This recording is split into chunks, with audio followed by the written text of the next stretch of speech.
Hello and welcome to the Cultural Studies Opening Plenary. This is the Cultural Studies Association's 24th annual conference, and I'm pleased to be joining you here. My name is Sean Johnson Andrews. I'm your host, and tonight I'll be serving as the chair of this plenary. I am Associate Professor of Emeritus of Cultural Studies at Columbia College, Chicago. I'm also the immediate past president. Well, not the immediate, I am a past president of the Cultural Studies Association, and I'm the host of this program, which is streaming Breaking Culture Live, which is a mostly weekly YouTube program we broadcast on Wednesdays at 11 a.m. Chicago time. I'm really excited to welcome our guests to speak about opposing fascism now. This is in part a response to the conference theme, which is oppositions, but also related to the work that all of them have done on specific varieties of anti-fascist opposition, whether we're talking about Black anti-fascism, feminist as anti-fascism, or so I'd like to talk a little bit about trans anti-fascism. So our guests today are Bill Mullen, Jeanelle Hope, and Eva Majewski. Um, Bill Mullen is Professor Emeritus of American Studies at Purdue University. He is an active member of the American Association of University Professors, a member of the group Socialist Horizon. He is the co-author of the Black Antifascist Tradition, Fighting Back from Anti-Lynching to Abolition, and he's currently at work with Arminda Thomas on a biography of Alice Childress for Yale University Press. Thank you for joining us, Bill. Thanks for having me here. And Jeanelle Hope is a lecturer with the University of California, Washington Center. Broadly, her research and teaching interests are in the area of Blacks in the West, Afro-Asian solidarity, Black political thought, and social movements and HBCUs. Dr. Hope has spent over 15 years in higher education, having served as the inaugural director and associate professor of African American Studies at Prairie View A&M University. Among other appointments, she is co-author with Bill of the Black Antifascist Tradition and is currently completing her forthcoming book, A Ministry of Solidarity and Liberation, Reverend Cecil Williams and Janice Mirikitani's, did I say that right? Transformative Activism at Glide Memorial Church. So really glad to have you here, Jeanelle. Thank you for having me. And Eva Majewska is a feminist theorist of culture, associate professor at the SWPS University in Warsaw, Poland, author of 8 books, including The Caring Leviathan, Weak Avant-Garde, Feminist Anti-Fascism, Articles in Signs, Third Text, Journal of Utopian Studies, European Journal of Women's Studies, Jacobin, Efflux, Inter alia, and others. She lives and works between Berlin and Warsaw, and she's in Warsaw right now. And while you mentioned being at all-night dance parties in your book, I especially appreciate you participating in this panel, despite it being really close to midnight there right now. So thanks for joining us, Eva. Thank you so very much. It's actually 4 minutes past midnight already. 4 minutes past midnight. Well, thanks for being here. It is this virtual conference has given us the opportunity to have a lot of international participants, but I'm not sure all of them are staying up as late as you. So thanks for that. I'm going to first give you each the floor, and we're going to start with you, Eva. So since you're still have a lot of energy in the tank at midnight, we're gonna let you talk first. So I'm gonna give each of them the floor to give a short statement to inspire our conversation, and after that, we'll talk amongst ourselves. I'll ask some questions about your work, and then we'll ultimately open up the conversation to those in the audience on Zoom and YouTube. So we'll start with Eva. So take it away. Thank you. Thank you so very much for having me and for organizing this conference.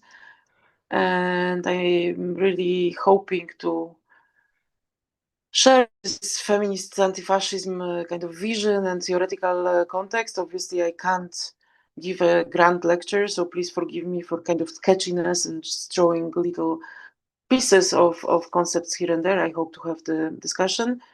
So when I was thinking of how to entitle this little presentation, I was thinking of undoing fascism critically, a feminist perspective for cultural studies.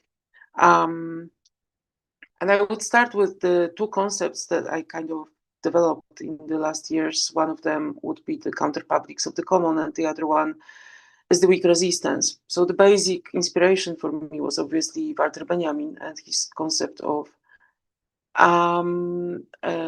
weak messianism, which he claimed in the late 1930s was a pact between generations of the oppressed. So a weak messianism, as opposed to the heroic one, as I understand it, is one constituted by those who are not supposed to write history. So those who are not victors or winners, but those who are the oppressed or the losing side. And I think this rethinking of the weakness of the position of failure also is important, both within the cultural studies, within the contemporary rise of the right wing, and if we want to think about anti-fascist resistance, and also if we want to rethink the feminist perspective on anti-fascism. So in my book, Feminist Anti-Fascism, I discussed the feminist and subaltern counterpublics as actual phenomena forming in resistance to fascism, but also as ways to conceptualize resistance of the weak and the excluded, the powerless, the in-between, and the border crossing. I emphasize these three references, the powerless, the in-between, and the border crossing, because they allow thinking of Central European legacy, so powerlessness, as in Václav Havel's famous essay, The Power of Powerless. The essay was written in 1978, and it depicts an ordinary person in Czechoslovakia at the time, somehow torn between the USSR and the USA, and the kind of sense of futility of any form of resistance. So this is basically how I think about resistance. I don't see it as this heroic political agency that rides on a high horse and that is so brave and so kind of invested. But I'm thinking of the moment of weakness as the beginning of resisting, the moment of having a sense of failure as a possible anti-fascist kind of moment. I mentioned the in-betweeners because I think it's also something that genuinely opposes fascism. Fascism wants things to be straight, in a sense of like heterosexual, heteronormative straight, but also as male or feminine, also as like racially correct to the image of the current fascism's sort of ideal human. And the in-betweeners is something that ultimately violates this straightness, this uniqueness, this homogeneity also. And I'm thinking that conceptually, both the notion of counterpublics and the notion of weakness, they have this ontology of hybris, basically, of heterogeneity. Maybe hybris in the Greek sense, not in the sense of that. But I think that, so I'm kind of trying to follow the Audre Lorde's famous principle of not trying to dismantle the house of the master by their tools or with their tools. And I think the heterogeneity, the powerlessness, the in-betweenness, but also the border crossing are references that connect us on one hand with legacies that are familiar to me and that are important to me. So the Central European sense of, powerlessness and kind of being in between the big countries, big powers, big political entities, and having a sense of, on one hand, impossibility to resist, on the other hand, building up the strategies of ordinary, everyday resistance. So Václav Havel was arguing that the ordinary person who feels so disempowered by the, clash of the big empires can nevertheless make small gestures and emphasize their disagreement with the oppressive reality by making small gestures, by not hanging the state flag on the day of official marches, by supporting those who are repressed, by doing ordinary things. And this ordinariness connects with feminism in the sense that most of the care and reproductive labor is seen as not exceptional labor, not particularly individualized labor. It's repetitive, it's mundane, it's been depicted over and over as rather burden than activity that individuals are proud of.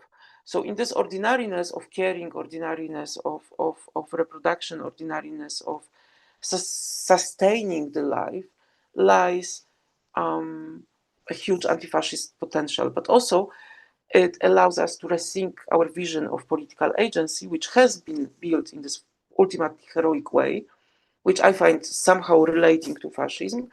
And from the feminist perspective, we need, I think, to deconstruct this image of political agency. So we need to rethink the idea of political agency as solely being built based on militarized, heroic agency, and this very deeply unheroic Havel's powerlessness, or also Gloria Anzaldua's and Chicana feminist idea of border crossing as a position of the subject, as a form of subjectivity, is also something that is not really fitting in any fascist scenario, which is opposing it, but also which proposes an alternative to it immediately. So I was first conceptualizing the counterpublics, and then I was asked many times, what kind of subjectivity, what kind of political agency is sort of driving the counterpublics? And then I came across the notion of weak resistance, which I sort of slightly explained to you in this chaotic beginning of my presentation. Then the concept of counterpublics is obviously an answer to the liberal, conservative, traditionalist image of the public sphere, as we have it portrayed in both American and European tradition. So the two German critical theory philosophers, Alexander Kluge and Oskar Necht, in the early 1970s, came across this idea that actually the public sphere does not only happen in like bourgeois salons, as Jürgen Habermas and other historians of public sphere have told us. The public sphere can, and public debate and public discourse can also happen in factories, in places where people actually do the physical work and physical labor. So they investigate the factories as sites of resistance, of critique, of discussing the public and the common matters. And they discovered that actually Habermas was wrong, and many liberal conservative theorists were wrong, that public spheres have been created also by minoritarian, repressed, underprivileged groups, and proletarians for them, or factory workers, constitute that kind of group. Later in the 1990s, Nancy Fraser conceptualized the feminist counterpublics. She looked at the feminist American movement in all its contradictions, and she claimed that this heterogeneous, often contradictory movement, if we think of feminism, we need to think of the conflicts within feminism, conflicts over pornography, conflicts over now gender and transsexuality and transgender identities and politics. So on the one hand, conflicts are happening within feminism. On the other hand, we can still think of some sort of unity or effort of bringing equality and gender equality and erasing masculine domination and hegemony as the general common denominator for all feminisms. I want to also say that TERFism is for me not a part of any feminism at any moment whatsoever. So just a small disclaimer. So Fraser spoke of counterpublics as being many. And this is very important, that somehow for liberal thinkers, like Jürgen Habermas, public sphere is one, is unique. So for me, this has always been a little bit scary as incredibly similar as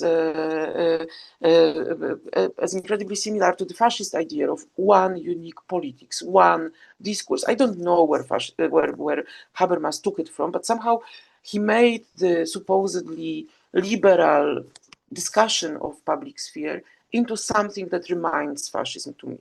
So Nancy Fraser resists this idea of unique public sphere, and she speaks instead of heterogeneity, but also multiplicity of public spheres as necessary conditions for democracy. And I think she got this part very right. She also speaks of contradictions within the counterpublics and between them.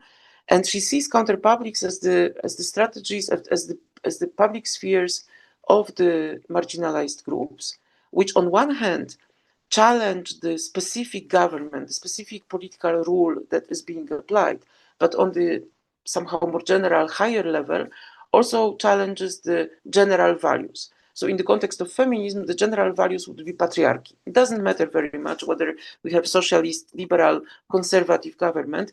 The more general structure of society is deeply patriarchal, is also racist, and those general values are challenged by counterpublics, while the mainstream public sphere usually does not really challenge these problematic aspects of contemporary societies. So while racism might be criticized by some members of the liberal public sphere, the liberal public sphere will never contest racism as the basis of capitalist liberal society, because it is too fundamental for it, or for whatever other reasons.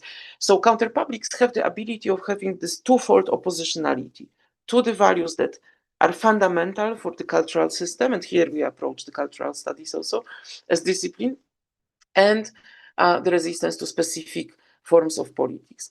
And now, so to close this short presentation, for the resistance and criticism of fascism, I think it is important to notice, first of all, that it does have philosophical grounds, philosophical fundaments. It is not true, I think, that fascism doesn't have a philosophy and it's so heterogeneous. No, fascism has very strict philosophy, which is Carl Schmitt's theory of the state of exception, in which the hegemonic group has to form an enemy group and attack it and target it. So today it is transgendered persons, it is women in some countries, it's historically it was Jewish populations, obviously the Roma people and other groups. The second element of fascism is that it really prioritizes the executive power, always at the expense of the juridical and the legislative. So somehow the structure of the government, instead of having three equally strong forms of power, focuses on the executive, and other forms of power are subjugated. And the executive is the top version of power, let's say. And then the third element of fascism is that the sovereign power is very homogeneous and preferably only performed by one absolute sovereign. And it has the power to create law, but it's exempt of the law.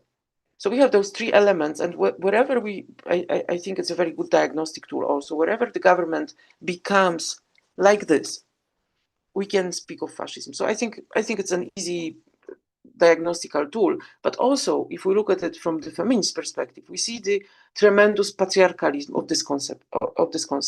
And so feminism and feminist cultural studies more specifically prove to be important in not only diagnosing, but also deconstructing, dismantling fascism at its core, at its at least philosophical core, as I presented it.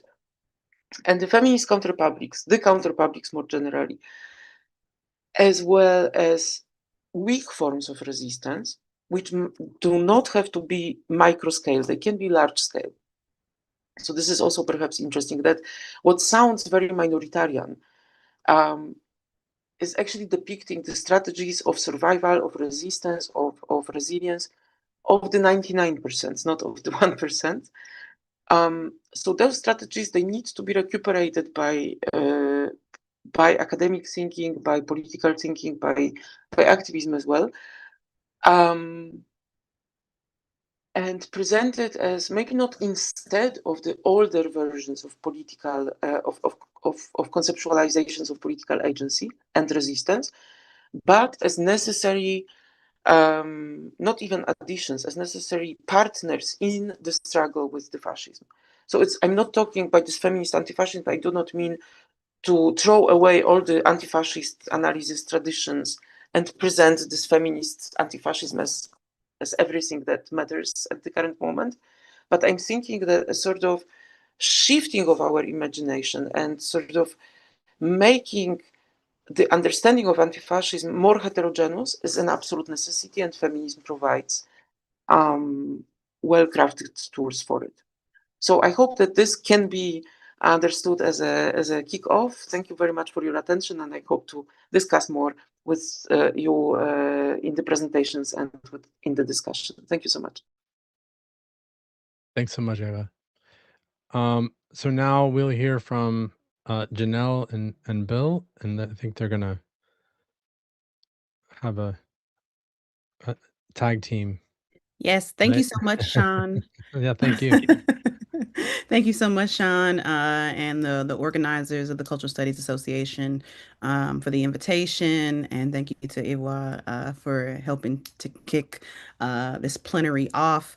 We're really excited to be here today to share a little bit of our work with you all and to engage in some discussion.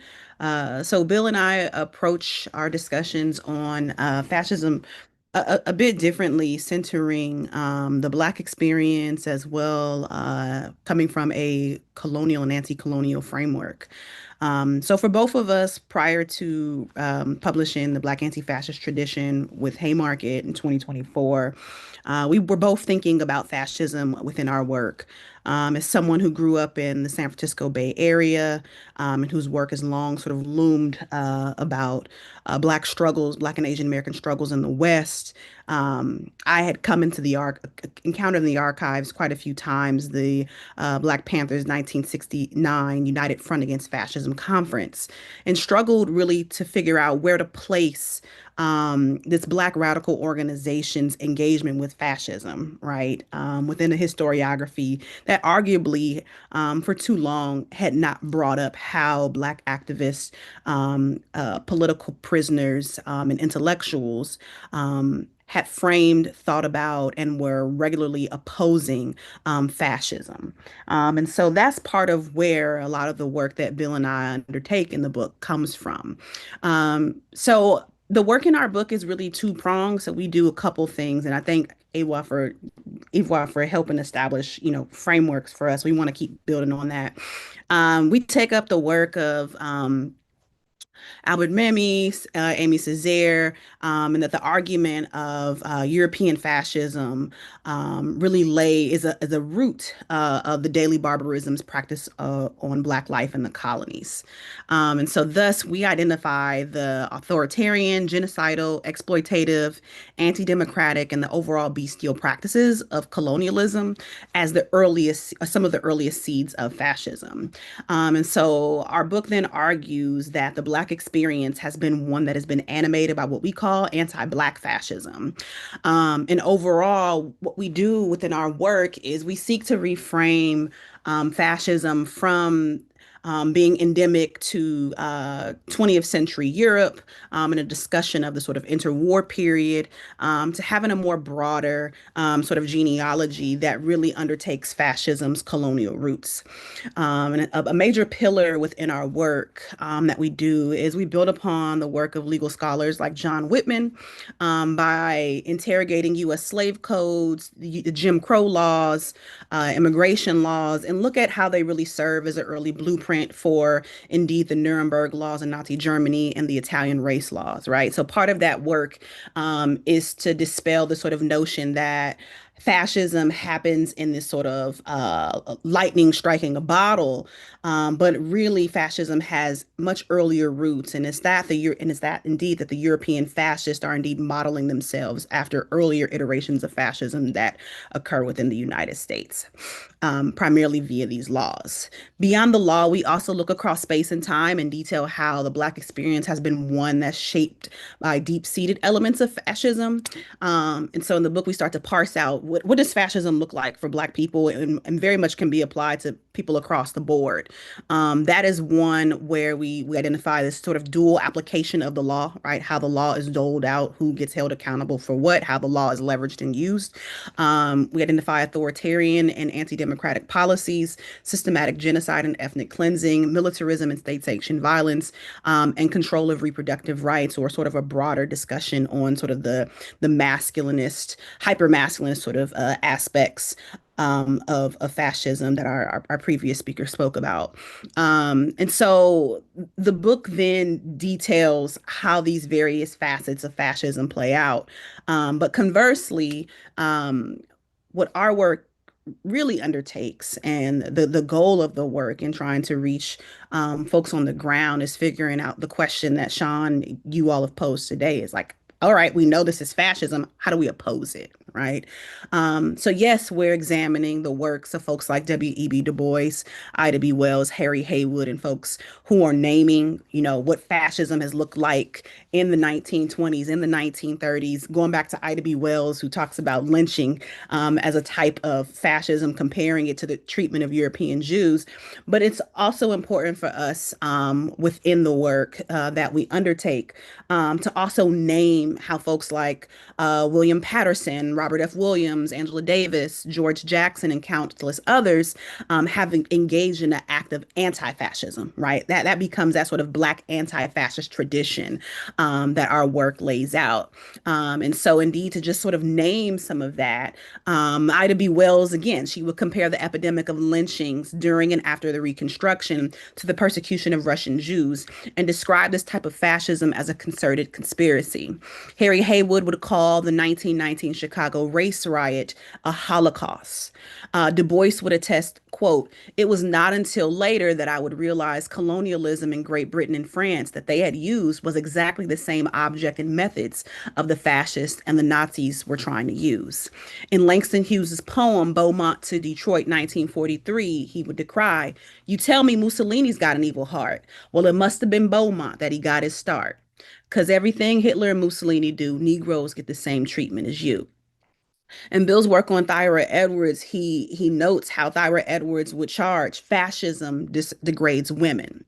Robert F. Williams would help introduce the term American fascism in his newsletter called The Crusader throughout the 1960s. And Bobby Seale would help popularize the term in the framing the fascist ruling class in the Black Panther Party's newspaper of the 1960s. In her autobiography, Assata Shakur describes her experience in a New Jersey prison where she is surrounded by what she called literal Nazi sympathizers. And that's within the first 20 pages of her autobiography.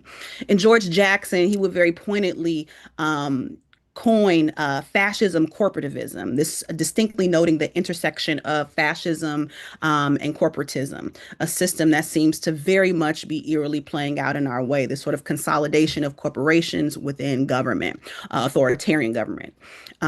These were just some of the many ways that Black people, particularly Black intellectuals, Black activists, Black movement workers, as well as cultural workers who come up in our work, were not only describing what fascism looked like on the ground and how Black people experienced it, but we're also writing as a means of opposition, of providing those types of counter narratives that Ida B. Wells talks about as being so critical.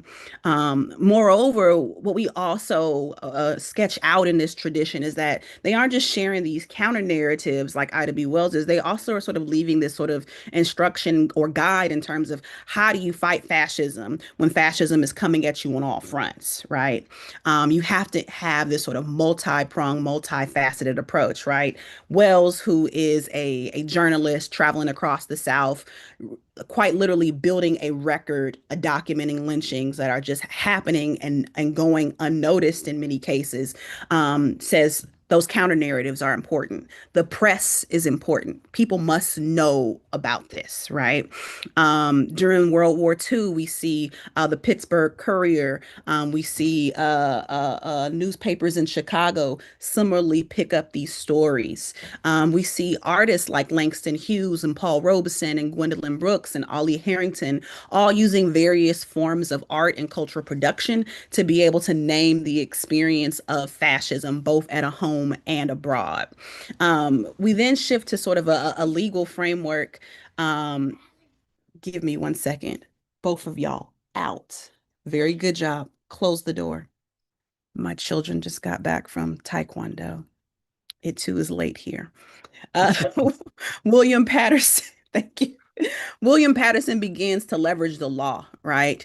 Not just the US law with legal cases, if we think about the Scottsboro Boys case, but also the then newly created UN, United Nations and the Genocide Convention, right? So you have Patterson and you have folks who are associated with civil rights, the CRC, who quite literally are trying to charge the United States with genocide on the basis that Black people have been subjected to this wholly second-class citizenry that's rooted in lynchings, as well as this overall amelioration of Black life. Um, Williams, again, we talk about him within the Crusader, but he would also start a Black gun group, right? And really thinking about how it becomes integral to have self-defense as part of opposing fascism. The Panthers, they would do this sort of chapter by chapter organizing, providing serve the people programs to be able to meet the needs of people when the state is completely absent. Right, similar to the work that's required now. When your medical coverage is cut, when you no longer have food and groceries, that's when the Panthers stepped in with that program, with those various programs, and those programs would be recreated and evolved across time and across communities, and they would serve as vital types of mutual aid. Mutual aid in and of itself serving as a type of anti-fascist organizing, right? And then our later chapters, we talk about how it isn't just Black folks being anti-fascists, right? It's this coupling at times of anti-fascism and anarchy. Right. You have some folks like the Black Liberation Army who come to the consensus that, all of this stuff has to disappear. Like we have to work entirely without these structures, right? In order to be able to create something wholly new. And so folks begin to grapple with different types of anarchisms. They begin to also engage in what BLA members, Shanti Alston and other folks would call a politics of antagonism, right? How do you actually, instead of being on your back heel, always trying to prepare and resist, be on the front end, right? And so that involved in some cases expropriations or bank robberies, this sort of attacks to destabilize capital, right? The creation of autonomous zones. I think we saw some of that in 2020 during the height of the Black Lives Matter movement. And then finally, our last chapter, we look at the sort of last 5 years where many people have been thinking about opposing fascism through the framework of abolition, right? Again, what does it look like to create something wholly new, right? To imagine life without oppressive systems, and to use that as a framework for advocating at the grassroots level. So that's how we lay out sort of what anti-Black fascism is, right? This sort of decentering of interwar Europe, but also laying out this sort of complexity of what opposing fascism can look like, right? Based on this tradition, right? It's a whole toolkit. I want to leave by sitting with one of our chapters, our early chapters, because it's come up in the news, and it's come up in our own sort of contemporary protests, and that being the sort of calls and rallies around hands off. I think early last year in April 2025, we saw across the nation all these hands off Medicare, hands off Medicaid, hands off Social Security, hands off museums, hands off rallies, right? Also sort of indexed with the No Kings rallies. But I saw it as a really important moment. Something that Bill and I talk about in the book is the Hands Off Ethiopia campaign of the 1930s, and how hands off becomes this anti-fascist rallying cry that I would argue is cross-generational, that's in response to Italy's and so Mussolini's invasion of Ethiopia, right? August 5th, 1935, right? Very similar to August 5th, 2025. So August 5th, 1935 in Harlem, you have over 100,000 people that come out and pour into the streets demanding that Ethiopia remain free and that Italy keeps its hands off of the country, right? There's this fear that Ethiopia will become this sort of colony or protectorate of Italy, becomes this sort of extension of Italy's fascist empire. And within the Black radical imagination, there is this reverence for Ethiopia as this sort of Zion, as this sacred space, as a African country that has long resisted the throes of colonization. And so Black folks in the US, but also abroad, show out in mass of support. You have in Chicago in particular, this really dynamic cross section of Black workers, church groups, and communists that are organizing, right, to fundraise, to leverage the press and put out counter narratives. You quite literally have Black soldiers that are trying to get to Ethiopia. I think you have two Black pilots that end up in Ethiopia, and they help fly airplane coverage as Italy is doing these massive bombardments. You have HBCUs like Hampton University that are undertaking these fundraisers, right? And like I mentioned a little earlier, the Black newspapers are activating, right? At the local level, you even see the politics inflame and sort of in communities. In New York newspapers, there's these documentings of like Black and Italian communities getting into these skirmishes, particularly amongst youth, as many Italians in New York were supporting Mussolini, and you have like young Black youth that are being radicalized as anti-fascist and aren't fucking with that. And so this moment is radicalizing folks, but it's also bringing together again this dynamic of this cross section of Black folks as well as white workers who otherwise might not have necessarily joined together, right? And so it presents this opportunity for a type of multiracial solidarity as well, which I think is also an important one to underscore.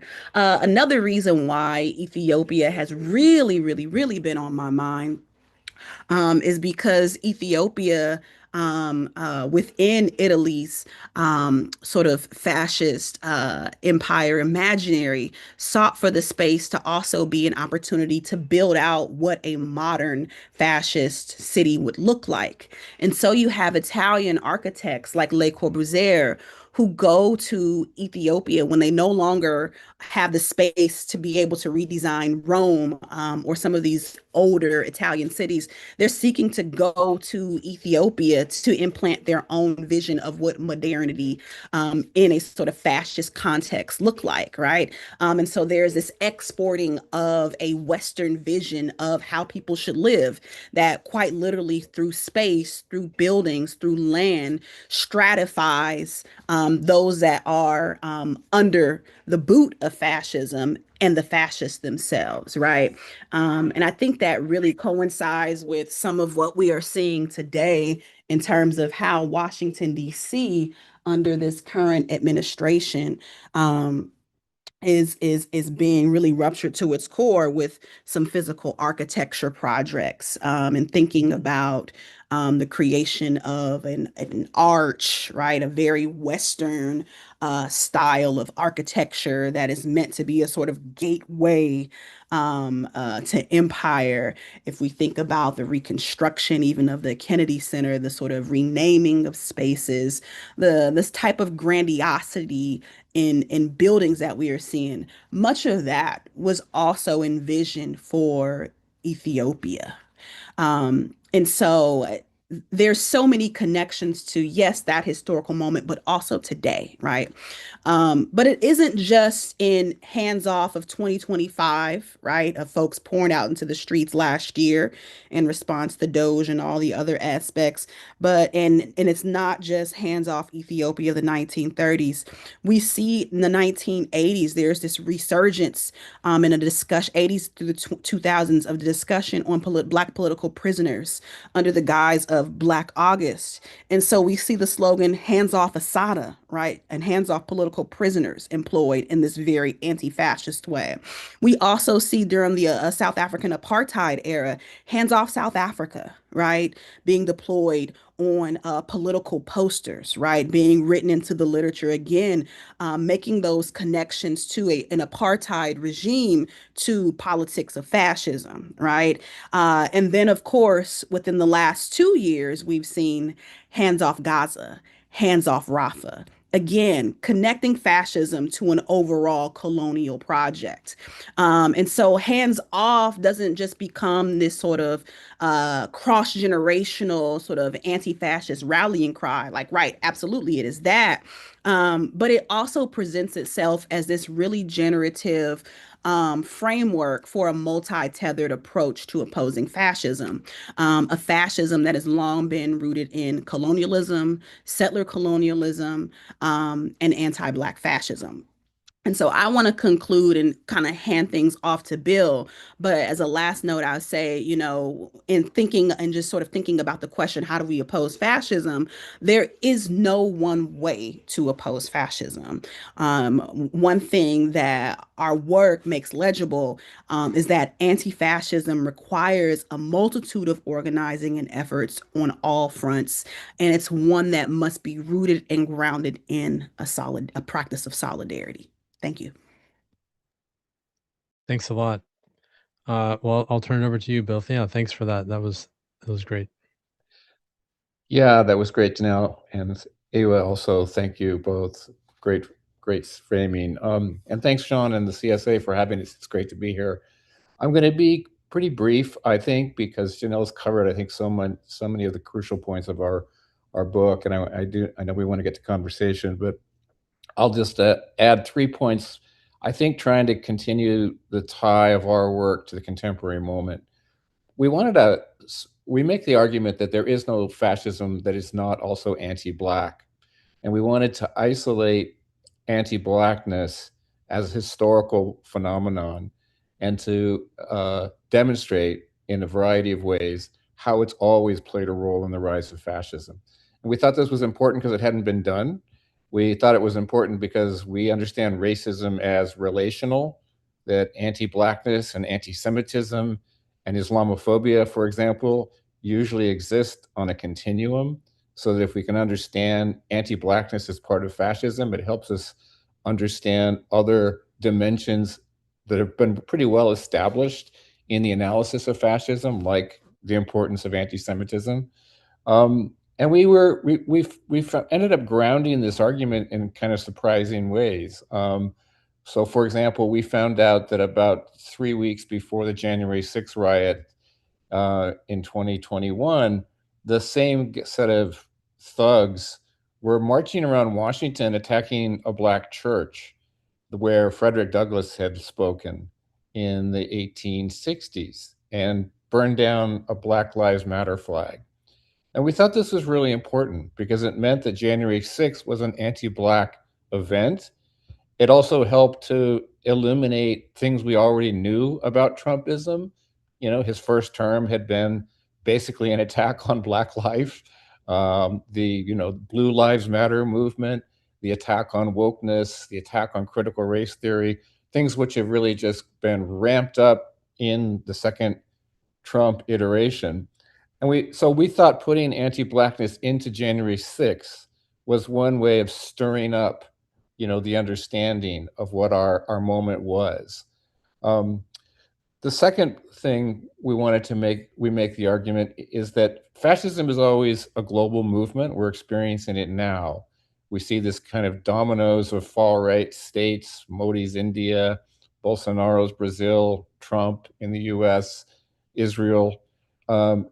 So is anti-fascism. Anti-fascism is always understood by Black anti-fascists as a global current and necessary to fight on a global scale. And one of the reasons is because fascism is always attack on the working class. The working class is always an international phenomenon. And Jeanelle referenced the Hands Off Ethiopia campaign, which really we put at the center of our book for a couple of reasons. One, nobody talks about it as part of World War II, but for Black people, it was the opening event. It's where World War II started. It didn't start in Germany. It didn't start in London. It started when Italy invaded Ethiopia. And that movement that Jeanelle described, the Hands Off Ethiopia campaign, we argue was really the first global anti-fascist movement. And what we mean by that is it actually started in London. George Padmore and CLR James, who were both from Trinidad originally, had both migrated to London, had both been involved in the Pan-African movement, decided that they needed to have a Black anti-fascist movement that was be worldwide, protecting Ethiopia. And so their call was for Black workers all over the world, for example, like in places like Trinidad, to not load ships that would be going to Italy, kind of like block the boat as we understand it here in the US, right? During the anti-apartheid movement, or even now, workers not refusing to load ships going to Israel. So anti-Blackness is part of fascism, and global resistance is part of anti-fascism. And we feel like in the Black anti-fascist tradition, we have these really, really important moments that need to be recovered, like Hands Off Ethiopia. And the last thing I'll say about the Hands Off Ethiopia campaign, during the Spanish Civil War, which we also write about, and many people are familiar with that, and many people sort of think of the Spanish Civil War as the first big global anti-fascist movement, because you had things like the Abraham Lincoln Brigades, where you had Americans and Europeans and Africans taking up arms, going to Spain to fight against the Franco regime. It was actually an incredibly important internationalist movement. But in the Ethiopia campaign raised the specter of places like North Africa in the Spanish Civil War. And it's really interesting when you look at Spain, which had colonized parts of North Africa. They were bringing troops in to fight against the anti-fascists from North Africa. So Langston Hughes goes and writes about this contradictory moment when you've got these Black Moors, Moors, being deployed to fight for fascism, and then you've got Black anti-fascists coming from America in these Abraham Lincoln brigades on the other side, right? So you've got anti-Blackness operating in a really interesting way in the Spanish Civil War, but it's also raising the specter of, and Jeanelle's made this point, the really inseparable role of colonialism from all of this. It's impossible for us to disaggregate colonial architectures from fascist architectures. And that's why we spend so much time talking about it. And I say that now because if there's one common denominator, I think, that kind of binds together the global far right, it's anti-immigrant sentiment. It's still the specter of the return of the colonized subject from places like North Africa, from Southeast Asia, from the Middle East, that still produces the terror that informs fascism. So we think looking at Black anti-fascist tradition, Hands Off Ethiopia, the role of colonization really is a way of understanding the present through the past. And then the last point I'll just make briefly, Jeanelle mentioned our interest in the Black Panther Party. And I hope this might tie into Ewa's argument about counter-publics and different kinds of weak messianism. Just as the Panthers were making their turn towards anti-fascism, their United Front Against the Fascism Conference, they were also developing what we would think of now as mutual aid, right? That is to say, free breakfast programs, pap smears for women, free medical examinations, all run by the Panthers because, as Jeanelle pointed out, the state had effectively abandoned Black communities. That was the argument, right? But their name for what we call mutual aid or care work was really interesting. They called it survival pending revolution, right? And the thing that was interesting, and the way it tied into their anti-fascism, they understood fascism as counter-revolutionary. This is a classic Marxist understanding, because fascism does arise against things like the Bolshevik Revolution. Fascism in Germany is meant to destroy the possibility of socialism in the early 1920s. Many of the Panthers were Marxist. So survival pending revolution was mutual aid until so we can survive the counter-revolution. So we can finally get to the other side, which hopefully will be liberation. So I don't know that that directly ties into what E was talking about it, but it's really interesting to me because it does raise questions like of social reproduction, right, as anti-fascist work, literally care work for communities. Okay, I'll stop there. I'm looking forward to the conversation.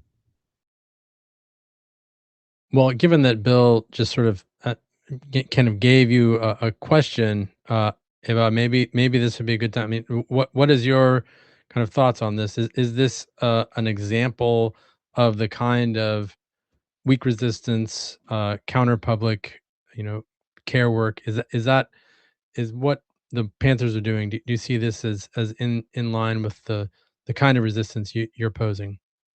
Absolutely, and I think that it's a formidable example also because this particular care and reproductive labor was embedded in a utopian, revolutionary, wider context. So there is a certain level of intimacy of this work, of closeness, proximity, kinship, or familiarity of this work, and there is a level of very general political vision of how the society as such should be transformed. So I think that this dialectical sort of dimension of it really kind of rings many bells in my thinking, because many people were sort of misunderstanding this idea of weakness and weak resistance as small scale, kind of not radical or solely pacifist modes of action.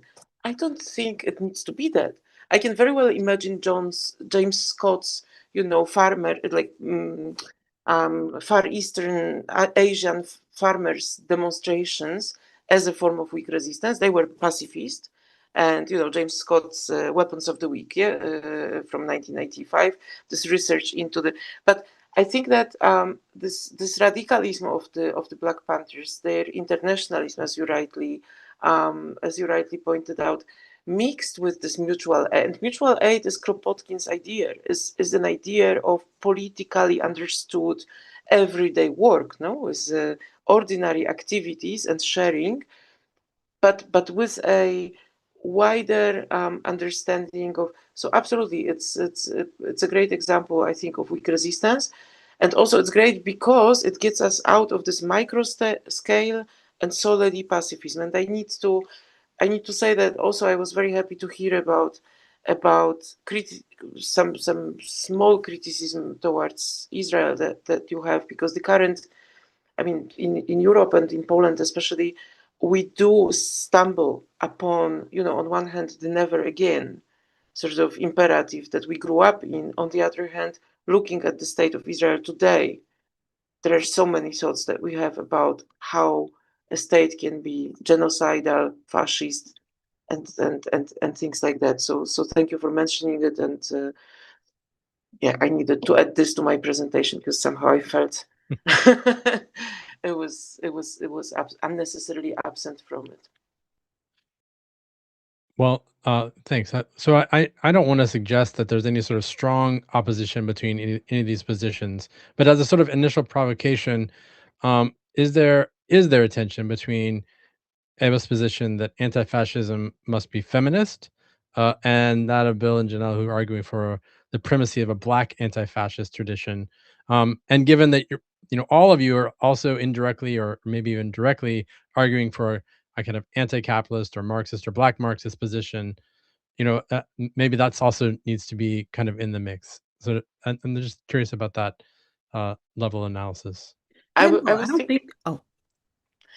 Sorry, just 2 sentences, because I was thinking also about these historical references that you, Janelle, especially made in your presentation, far-reaching to like early modernity. And for me, the important references are Jean Bodin and Louis de Bonald, both of them ultra counter-revolutionary thinkers par excellence. I think that my thinking of feminist anti-fascism is built into the research scope that I've been basically growing up and working with. Perhaps in some other conditions, if I were studying African American life or colonialism from the beginning, then I would build my concept of I don't see absolutely in any way any contradiction here. It's more about also where we grew up. I grew up in Poland. Poland never had any colonies. I mean, we did have colonies, but we colonized like Ukraine, or Poland colonized Ukraine or countries nearby, which it's a different form of racism and different form of coloniality. So I don't see this this as an opposition, obviously. I want to pass it on to Jeanelle, and sorry for jumping. Yeah, no, I don't think these two are at opposition, and I would argue that um, there are resounding feminist politics and voices that show up within the Black anti-fascist tradition that really even hold some of the misogyny and the hypermasculinity within Black radical groups to the fire.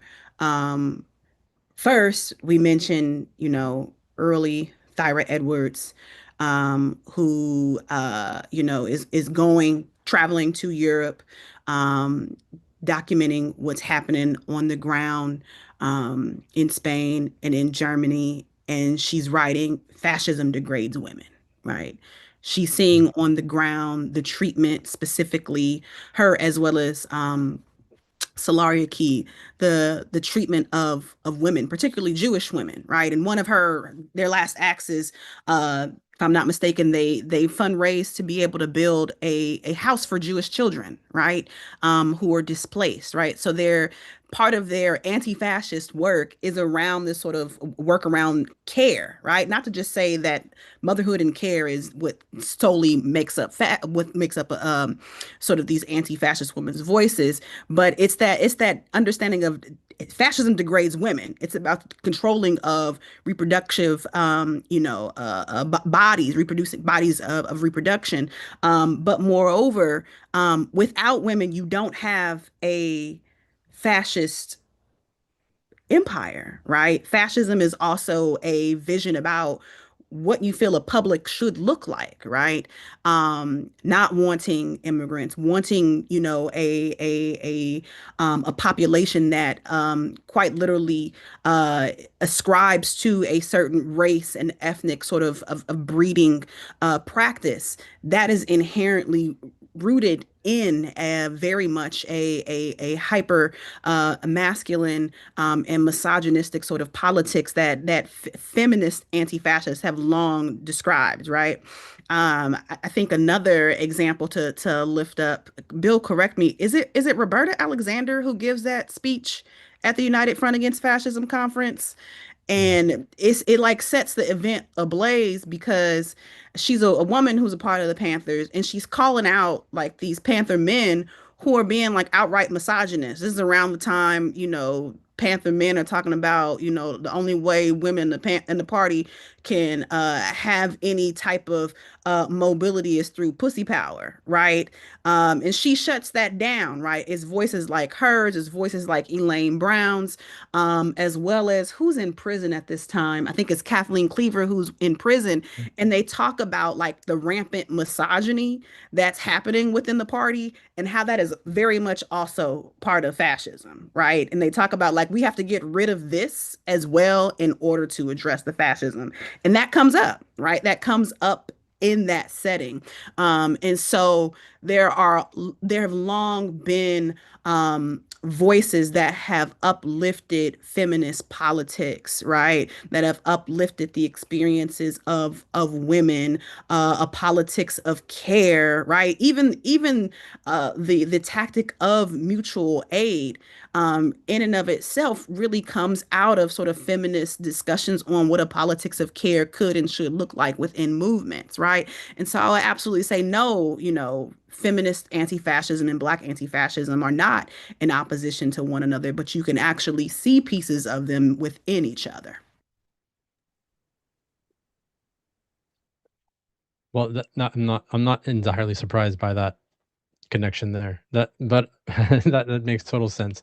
I do have one other question, and then maybe we can maybe open it up. But about the role of the law and your I think the questions or the movement towards anarchism that you chart in your comments, Jeanelle, is certainly part of that. But in especially the role of the law in fascism and therefore in anti-fascism. So, Eva, in your book, you mentioned the problem of the juridical sector being almost fully subordinated to the executive, you say, with the law being fundamentally undermined by this sort of Schmittian state of exception. Yep. And likewise, Bill and Jeanelle, you quote, trace how anti-Black fascism is enshrined within American law.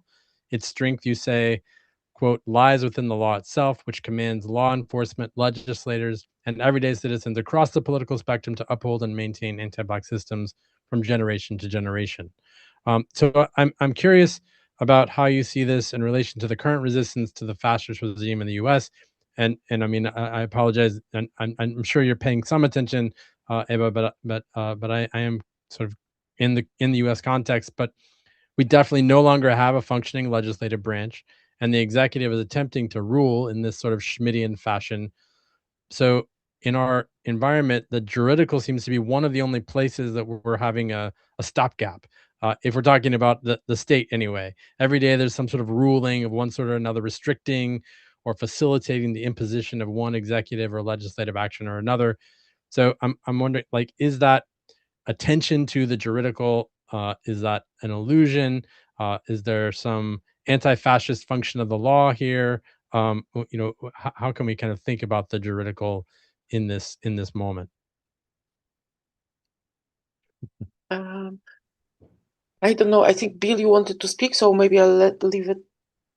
Okay. For me, the great paradox would be that our understanding of the law of the state versus anti-state opposition was built in the 19th century. We are using, many of us, in many political discussions, in many theoretical, cultural studies, philosophical discussions, we are using the oppositions that have been shaped by the experience of 19th century, but perhaps our experience in 21st century is different. So I'm employing this concept of transversality from Félix Guattari also in order to rethink what actually, because I don't like oppositions as a Marxist feminist, I like contradictions, and these are not the same things. Contradiction is where there is actual tension, where also there is a potential for sublating, which means transforming the reality with new elements, but also with resistance, with tension, with friction, and also not always efficiently, because if we look at history, but also if we read Hegel and Marx, we see that there are moments which are not efficient transformations of history. So returning to law in Europe, but I think also in the US, in the recent protests, it was very often that protesters would take pieces of constitution and other legal documents rather than from Communist Manifesto or other radical texts, not because these radical texts have lost their value or are not relevant today, but somehow because the formulation and the sense of universality is very present and very tangible in the law, and somehow many of us feel the need to remind ourselves of it. I think the contemporary fascism is very selective. It's like Elon Musk can have medical help and millions of dollars and everything, and many African American families or working class people are not supposedly entitled to it. The segregative mechanisms of today fascism are very specific, and they obviously are also rooted in the legal systems and strategies of thinking and building legal subjectivity. It's a whole big topic. But what I'm trying to say now is that the battles over laws and rights are obviously important, even from the critical perspective of the state, even from non-apologetic, critical, or even rejecting or anti-statist positions. The debates about the laws are the debates about this political theory and the norm that organizes social life. So I think while in 1960s, for instance, the anti-statism of Black Panthers seemed kind of evident precisely because the state completely forgot about African American communities. In the contemporary moment, it's more about defending certain rights that have been ascribed and also fought for So in the respect to the past social movements, we might want to keep certain rights, like the right to abortion, for instance, or I don't know, the other rights. But also it cannot be understood, these legal battles cannot be understood as the only field within which the anti-fascist struggle is happening. So I'm thinking of multidimensionality of fascist struggles. It resonated very much what you said, Jeanelle, about it, that the anti-fascist struggle has to take all forms and basically be involving everyone and in every social dimension. But I'm thinking the legal battles have this particular have this particularity to themselves, that they somehow cancel certain life potentials if the law is changed into more restrictive one for massive groups of people immediately. And this immediacy and this also general dimension of it requires some struggle. So I'm not sure if I was very clear, but I tried my best. Thank you. Belle or Jeanelle? I'll make a couple points. I mean, Jeanelle mentioned a book, but we use by James Whitman called Hitler's American Model, and basically points out that most of the Nazi jurisprudence in the 1930s was modeled on American race law, the Right. Jim Crow laws, for example. And the reason we point that out is that there's kind of a liberal myth that the law will save you from fascism. The law actually has played a tremendous role in bringing fascism in Italy and Germany. Many of Italy's codes were modeled on German fascist laws. This is really important because we're living in a moment where this administration is doing everything it can to smash what we call the rule of law. And it's really never protected us. That's the point. And that's something that this is what Angela Davis wrote about a lot. I mean, she's sitting in jail, falsely accused of murder, and she's read Carl Schmitt, and she knows that she's the internal enemy in 1971. This is what James Baldwin says when he writes this beautiful essay to my sister Angela Davis and compares her to a woman going to the gas chambers under the Germans. So much of it's not an accident that a lot of the major Black anti-fascist theory was written from prison.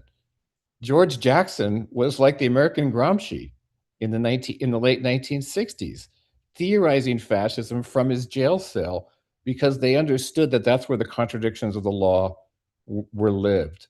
So we think it's really important to look at these contradictions. I mean, my last comment would be, Angela Davis said, look, some days you got to write an essay about Carl Schmitt. Some days you got to go to court to defend yourself. That's the contradiction of law under capitalism. And the last point I'll make, Eva started this with Walter Benjamin. I mean, people should go back and read Benjamin's critique of violence because a lot of it is about the law. And Benjamin said, under capitalism, the law is what produces what he calls law-making violence, right? The law was meant primarily as a hammer against the oppressed. And he counterposes it with what he calls divine violence, which is messianic violence, which is basically the violence of revolution. It's a really beautiful essay. You made me think of it, Eva, with your presentation. I'll just add, yeah, we focus so much on political prisoners because, I mean, the prison industrial complex being the sort of belly of the beast of where fascism resides for so many of the Black anti-fascists that we write about in the 60s and 70s. But to take it back, even just a little bit, it's not only the race laws, but it's also early immigration laws, right? We talk about the Chinese Exclusion Act. We talk about how Puerto Ricans are sort of written into the law and excluded, right, from being able to participate fully as citizens. We talk about even in comparing discussions on prisons now, prisons that very eerily look similar to ICE, detention centers, or even in my work on Afro-Asian solidarity, there's a reason why you see radical Japanese Americans of the Nisei generation who are quite literally born into incarceration and internment camps here during World War II, right?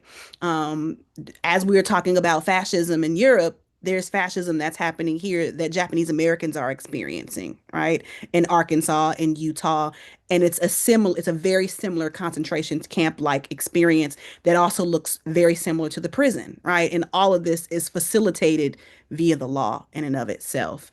That's why we say within the book, like this dual application of the law is such a major pillar, right? Fascism is baked into the law, but it's also like who gets protected from the law. And I think for so long, up until maybe these last few years, many believe that the law, as Bill said, would save us. I think it was the fall of Dobbs, right? The loss of abortion access across many states, right? That was kind of like a wake up call for many, right? For many people who once felt protected, like they had full rights, that was a wake up call. We're also going through that now in this redistricting crisis, right? Redistricting for Louisiana and Alabama, but perhaps maybe no redistricting for Virginia, right? Or redistricting for Texas, but let's challenge it in California, right? So even, which I don't agree with. Oh my gosh. I think it's a race to the bottom, but we're seeing quite literally day by day as we're talking about redistricting leading up to the midterm elections, how the law is being applied, right? But at the core of these discussions on redistricting, it's about limiting Black voters from being able to Exactly. go out and Absolutely. exercise their franchise, right? Yeah. It comes back full circle. Absolutely. Redistricting is a battle of how do we limit Black voices with the electorate? I wanna point to one thing only, is that the criticism of law, obviously in feminism, is very prominent. We look at legal structures, European law and American law, as an expression of capitalist individualism, which is always wrong in some way, and I won't go into in how many ways, but it is.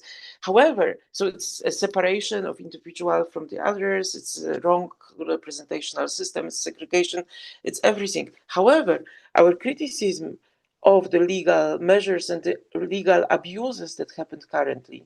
I sometimes speak of perversions of law or perversions of care when the state is trying to care for us by legal means. It's very perverted. It can be very perverted. So I'm as critical of legal systems as you. However, I have this boundary or this frontier of my criticism of law, which happens exactly where by transforming the law, certain rights and privileges are being taken away. So I don't want my criticism of law to become negligence to protect the rights that people, different groups of people, have acquired. So this for me would be the limits of criticizing and fighting even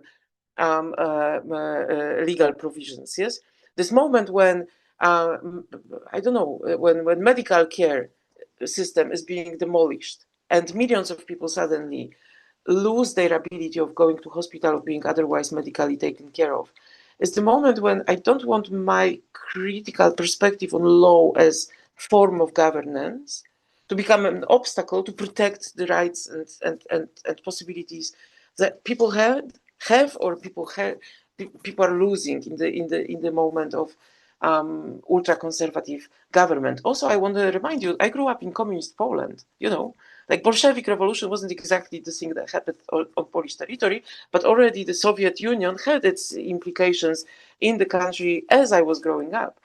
And law, and also this concept that is very unknown in America, and I think we should think about it as well.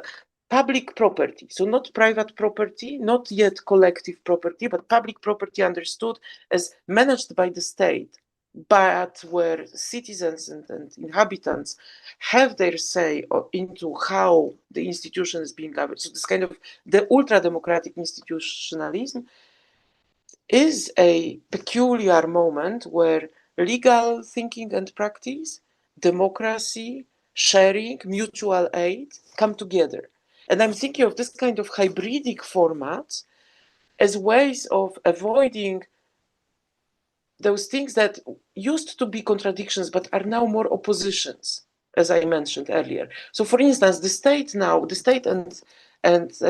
statelessness, I don't think there is contradiction anymore. I think they are oppositions. The contradiction is between authoritarianism and solidarity, for instance. This is where a true contradiction is. You see what I mean? I'm thinking that in many ways, also law and grassrootsness, I'm not sure if there is a contradiction anymore. I think there might be contradiction between law understood as a system of universality, the universal system of rights distribution, and authoritarianism. This is where I see a contradiction, and I want, as academic, but also as a person, to oppose or torpedo certain abuses that might happen there. Well, thank you all for that discussion. I want to make sure we have time to get some questions from the audience. So maybe if I can have some help from anyone who wants to put up their hand, and maybe we should take like 3 or 4 questions if they're out there, and then have you all kind of respond to them, so that we make sure we get a few in there. So if anyone can put up their hand if you have a question, or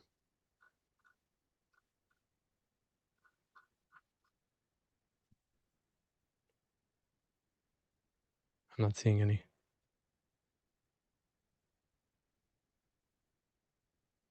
Oh, Carly, Rob Carly. Yes, we get Rob Carly. So maybe we'll take a question and then. So Rob, sorry, I'm kind of in a public place. You ask you. Sorry, let me step outside for a moment. So thank you so much for coming and presenting. This was wonderful and exciting, and I think it's doubly exciting because along with your own texts, I think a lot of people are reading about this moment and trying to orient themselves within it, however that might be, just in terms of sense making or politically or otherwise. One of the things, there's so much that I want to talk about with you and ask you about in the talk. One of the things I guess that I can maybe formulate in terms of like a question or a comment is the way that mutual aid was introduced in the conversation. I think about it a lot as I think about it as sort of like a central to what Kropotkin wrote about, not just in his one text focused on it, but across several others. I think when I think about mutual aid, and when I think about speaking about mutual aid in relationship to fascism, and this might just be the imprecision through which I'm thinking of this, because there might be other ways to talk about this, but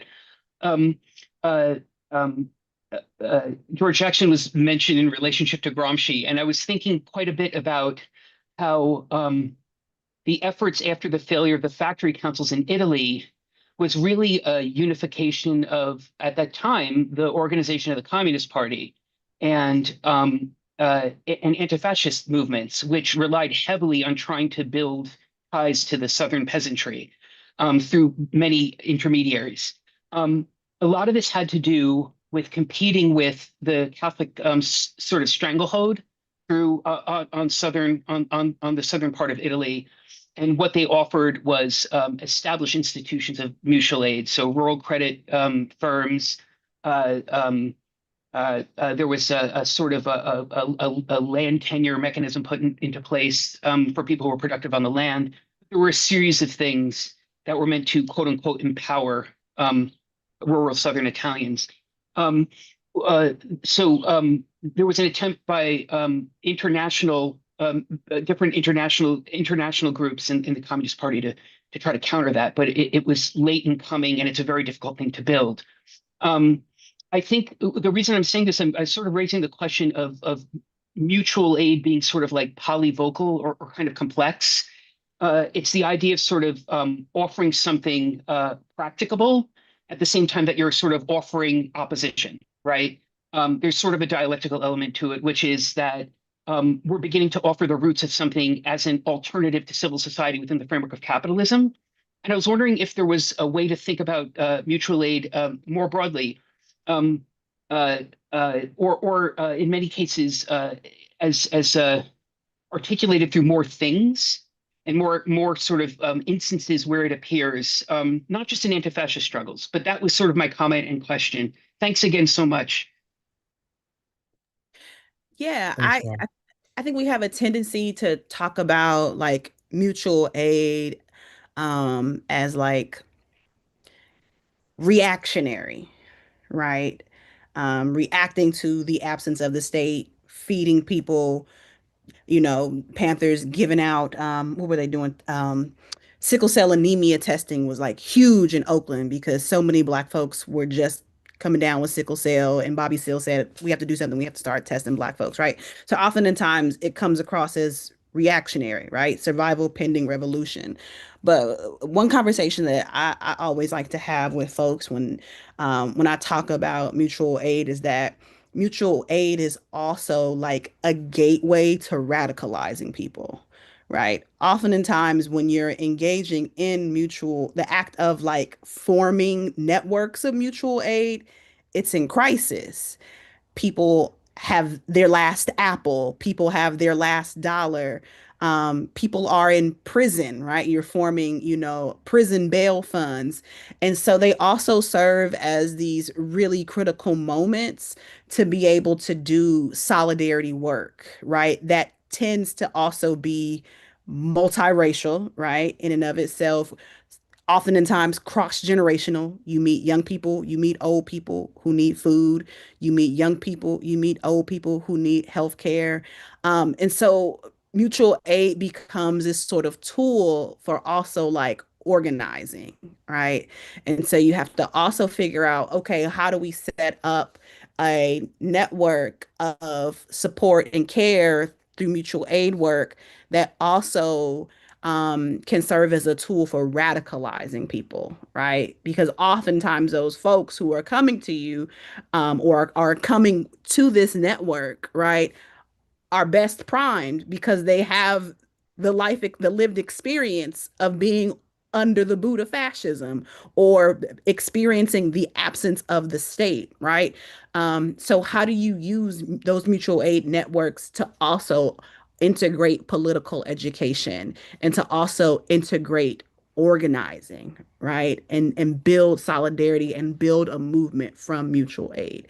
Mutual aid can't just be one-off, sort of instances and engagements. Perhaps sometimes it is, but it also can be a quite radical tool for building something much more, for actually building a sustained movement.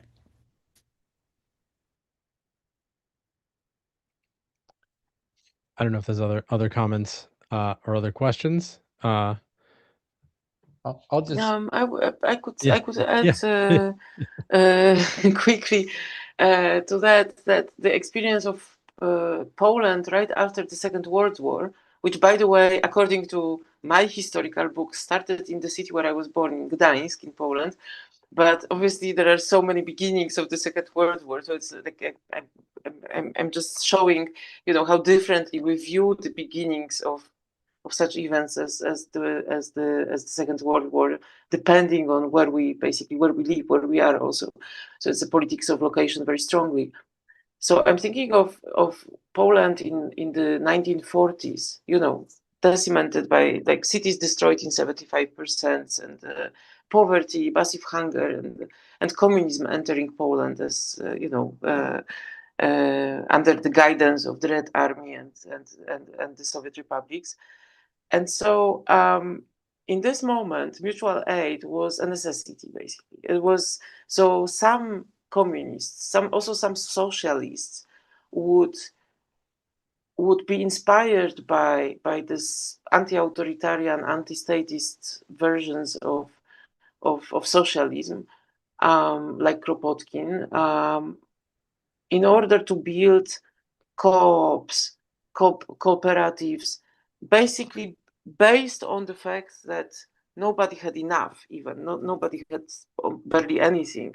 So the exchanges of skills, the exchanges of resources, the exchanges of knowledge also were fundamental for the society to survive. in the scarcity of goods, in the scarcity of infrastructure, in the trauma of the 6 years of fascist occupation, and the Shoah, which also largely happened on what became Polish territory after 1945. So these moments of this massive practice of mutual aid had political radicalization moments in several, I would say, social spheres. So in the media, for instance, media became suddenly much more, I would say, critical or much more participatory based on exchanging information, but also knowledges. Suddenly, certain levels of democracy were established, or useful organizations and movements, which basically helped younger people to somehow function after the war. So these were moments where providing basic goods and basic knowledges was becoming a way of democratizing the otherwise rather authoritarian Stalinist politics that was quite expansively present in Poland. So I fully agree that there is this radical idea that sharing can expand the political horizon towards more egalitarian and more progressive and perhaps also more radical and utopian politics. I fully agree that there is this dimension to mutual aid that has to be stressed. So thanks for mentioning that. I love the question, and I guess my short answer would be that I feel like this conversation means we need to rethink and have even better ways of talking about mutual aid. It's more than that. It's tied to theories of social change and communalism and cooperatives. Even the Bolsheviks supported cooperatives, you know. People forget that. And the other side of it is, you know, survival pending revolution meant it wasn't mutual aid. It was the Panthers still had an end game, and it was to destroy capitalism, and it was to destroy the state. And that's why the question of the state has to always be, in my mind, put in dialectical conversation with conversations about mutual aid. Because at the end of the day, mutual aid usually is a response to what the state is or is not doing, right? So this is probably our next panel, the relationship of these two terms. But I really love the question, and I think all of the responses have been super helpful.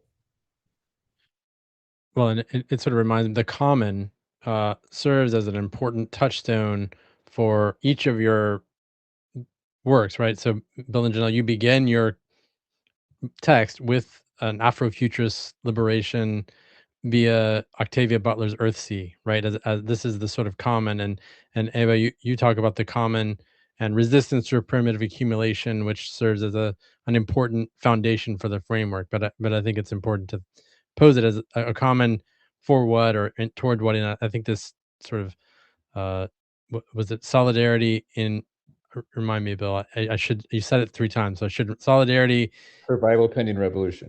Survival pending revolution. That revolution seems to be the important. What is the revolution that we're kind of looking for there? Seems to be an important thing to think about. Eva, did you have something else? I wanted to thank for the question because I forgot to do that, which was a bit arrogant of me. So thank you so very much for the question. It was great, and obviously the discussion is fascinating. However, I'm feeling that my time is finishing, but let's see. Well, let's have one. It looks like we have one more question. Maybe we have time for one more. Saj, I don't know if you have one. Do we have time for one more? I can just bask in the glory. We're getting some nods. We're getting some nods. But incredible panel conversation. So exciting to hear about some of the recently published work. And I'm going to ask a different style question than what we've been talking about. Maybe more like a practical praxis question, because that's kind of been the way I've been at cultural studies in the past. Why not remain this way these days? So now that it's 2026 and white people in America have learned about fascism, and have perhaps only begun to understand that it's actually anti-Black, and we have like this overinflated, excuse my extremely US-centered perspective, But we have this extremely overinflated, enormously powerful state. Do we have any advice in history for handling periods of movement abeyance after spikes of attention and activism? What happens when we have not yet turned the active response against, for example, something like an ice surge into organizing? How can we help with, or is there any advice in history for helping with that transition?